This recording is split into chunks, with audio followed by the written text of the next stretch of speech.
Qu'est-ce que la globalisation maintenant? Alors, très honnêtement, il existe plein de chercheurs qui vous disent que la globalisation, c'est le terme américain pour dire mondialisation.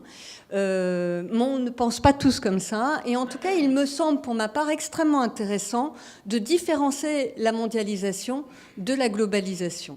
Pour moi, la globalisation, c'est quand une affaire qui s'inscrit dans un domaine d'activité particulier, va être amenée à déborder de sa sphère d'activité première pour s'inscrire dans l'ensemble des autres sphères d'activité.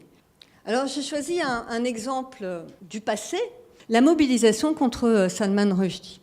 Donc Salman Rushdie a écrit en 1988 un livre qui s'appelle « Les versets sataniques ». Ce livre suscite immédiatement une réaction très forte de la communauté musulmane parce que ce qui y est écrit est jugé irrévérencieux vis-à-vis du prophète. Donc là, on voit qu'un livre de littérature va avoir des conséquences sur une communauté musulmane, donc sur le religieux. Ça va avoir aussitôt une conséquence politique, à savoir que l'Inde va bannir ce livre le 5 octobre 1988.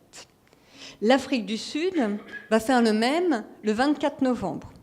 Puis, c'est au tour du Pakistan, de l'Arabie saoudite, de l'Égypte, de la Somalie. Bref, en 1989, vous avez en plus un auto-da-fé à Bradford, au Royaume-Uni. Donc, vous voyez, ça touche, ça inonde le monde extrêmement rapidement à partir d'un livre qui était un événement littéraire, qui touche une communauté religieuse et qui impose une réaction au niveau politique.